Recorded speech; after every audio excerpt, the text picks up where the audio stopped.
correction du problème des récifs coralliens artificiels. Donc, dans ce problème, on vous disait que des chercheurs souhaitent déposer du carbonate de calcium sur des structures métalliques.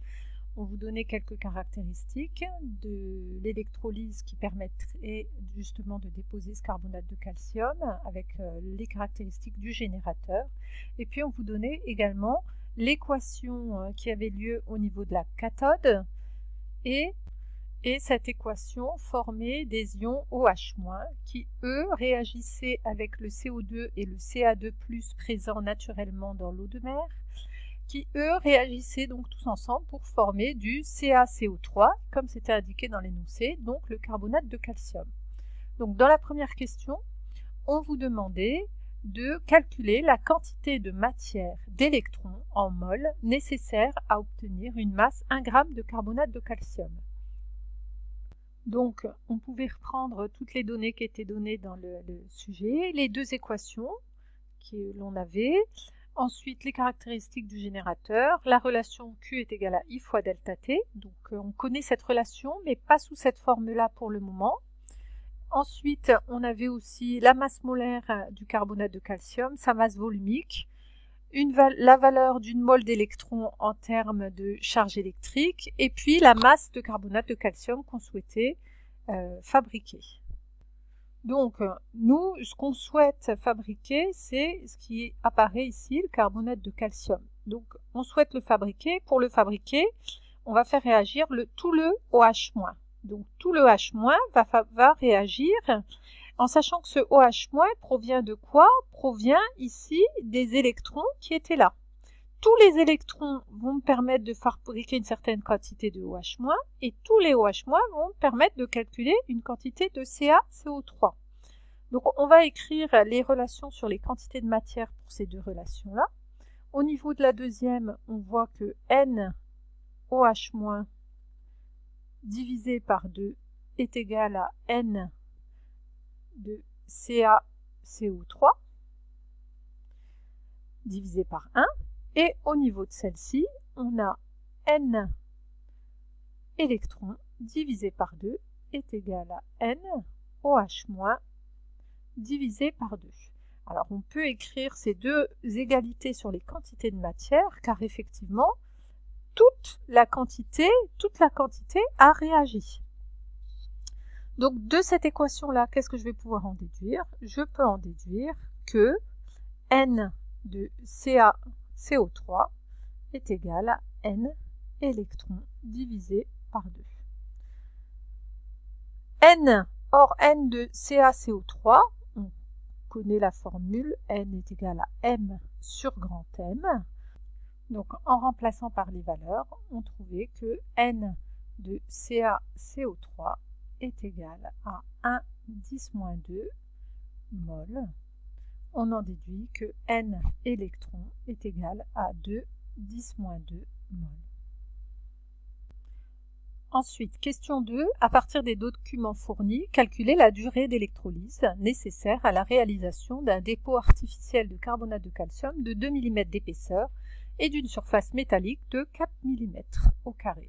Donc ici, c'est quasiment la même question, sauf qu'on ne vous donne pas directement la masse de carbonate de calcium qu'on veut déposer, mais on vous en donne son épaisseur et sa surface. Donc si on vous donne son épaisseur et la surface, donc à partir de l'épaisseur et de la surface, qu'est-ce qu'on va pouvoir en déduire? On pourra en déduire le volume. Donc on va en déduire le volume en appliquant la formule V est égal à E fois S. À partir du volume, qu'est-ce qu'on va pouvoir essayer de trouver? On va pouvoir essayer de trouver donc la masse de carbonate de calcium qu'on veut essayer d'avoir. À partir de quelle relation? Étant donné une relation entre masse et volume, ce sera la masse volumique. Rho est égal à M sur V, qui d'ailleurs était donnée la masse volumique. Connaissant la masse volumique du carbonate de calcium, on pourra en déduire donc carbonate CaCO3. Tout ça c'est pour le CaCO3. On pourra en déduire alors la quantité de matière de CaCO3. Connaissant la quantité de matière de CaCO3, comme tout à l'heure, on pourra en déduire, donc là c'est à partir de la formule N est égal à petit m sur grand M. On pourra en déduire N électrons, comme on l'a fait précédemment. On a vu que la relation qu'on avait entre les deux, c'était N électrons égale à 2 fois N de CaCO3. Et à partir de N électrons, voilà, ça va être le petit point en plus supplémentaire, mais comme on l'a déjà vu dans pas mal d'exercices, Q est égal à I fois delta T.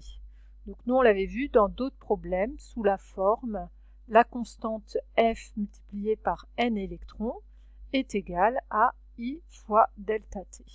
Donc quand on lisait le sujet, on comprenait justement que Q est égal à N fois la valeur F. Ici, elle n'est pas nommée F, hein, elle est écrite directement valeur 9,65 10 puissance 4 coulombs.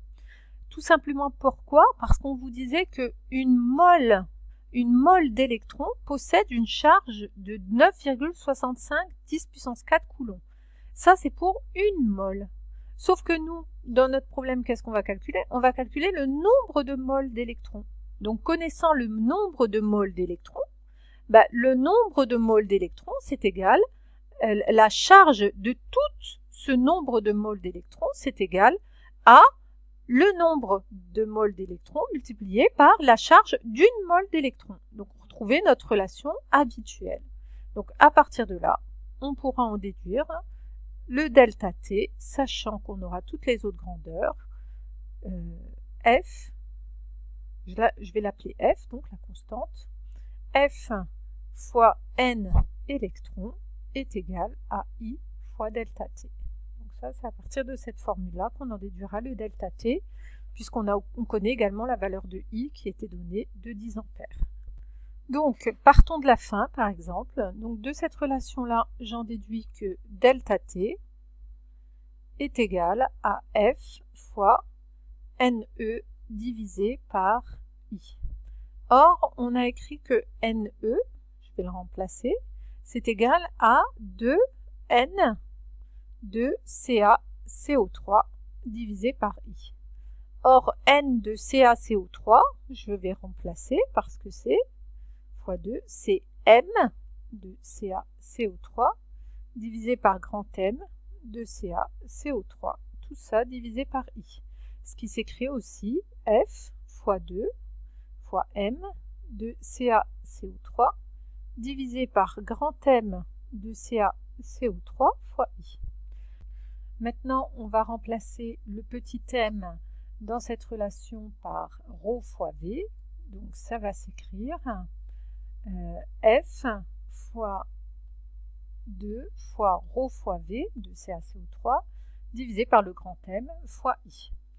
Et dernière étape, le V, on le remplace par E fois S. Donc en remplaçant par E fois S, donc le delta T est égal à F fois 2 fois ρ fois E fois S divisé par grand M fois I. On avait toutes les données avec deux chiffres significatifs. On le voit par exemple ici pour M. Donc on va donner le résultat avec deux chiffres significatifs et on obtenait la valeur de 4,5 10 puissance 6 secondes. Et en convertissant en jours, on obtenait la valeur de 52 jours. Donc on nous demandait également de commenter ce résultat. Donc ce résultat a permis de faire un dépôt de 2 mm de carbonate de calcium. Et pour faire ce dépôt de 2 mm, on voit que ce dispositif a permis de le faire en 52 jours. Alors que dans le texte d'introduction, on nous disait que les 2 mm étaient déposés naturellement en une année, donc en 365 jours. Donc on pouvait voir, on pouvait calculer par exemple combien de fois c'était plus rapide. Donc en divisant 365 sur 52, on trouvait à peu près 7 fois. Donc on voit que c'était 7 fois plus rapide ce dépôt de 2 mm. Donc 7 fois plus rapide. Et puis, qu'est-ce qu'on pouvait dire d'autre? On pouvait dire d'autre que le résultat semble intéressant puisqu'il permet effectivement d'accélérer le dépôt du carbonate de calcium dans les fonds marins.